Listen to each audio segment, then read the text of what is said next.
ಸಂಕ್ರಾಂತಿ ಹಬ್ಬ ಮುಗೀತು. ಹಾಗೆ ಈ ಸತಿ ರಥಸಪ್ತಮಿ ಬೇಗ ಬಂದಿದ್ದರಿಂದ ಎಷ್ಟೋ ಮನೆಗೆ ಎಳ್ಳು ಕೊಡೋಕ್ಕೆ ಆಗಲಿಲ್ಲ ನೋಡಿ. ಎಳ್ಳೆಲ್ಲ ಮಿಕ್ಕಿರೋ ಎಳ್ಳಲ್ಲಿ ನೀವು ನಿಮ್ಮ ಮನೇಲಿ ಏನು ಮಾಡ್ತೀರಾ?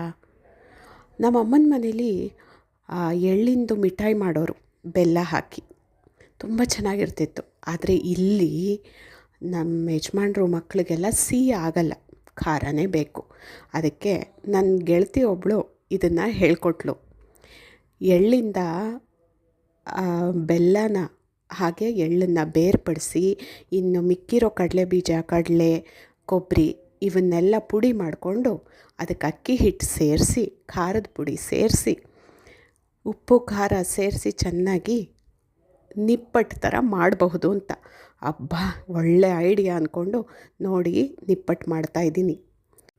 ನಮ್ಮ ಮನೇಲಿ ಇದು ಎಲ್ರಿಗೂ ತುಂಬ ಇಷ್ಟ. ಈ ನಿಪ್ಪಟ್ಟು ಮಾಮೂಲಿ ನಿಪ್ಪಟ್ಟಿಗಿಂತ ಇನ್ನೂ ಒಂಚೂರು ರುಚಿಯಾಗೇ ಆಗುತ್ತೆ, ಗರಿಯಾಗೂ ಆಗುತ್ತೆ. ಹೇಗೆ ಮಾಡೋದು ಅಂತ ನೋಡ್ಕೊಂಡ್ರಿ ಅಲ್ವಾ? ಇನ್ನೂ ಏನಾದ್ರು ಡೀಟೇಲ್ಸ್ ಬೇಕಂದರೆ ಕಮೆಂಟ್ ಮಾಡಿ. ಓಕೆ.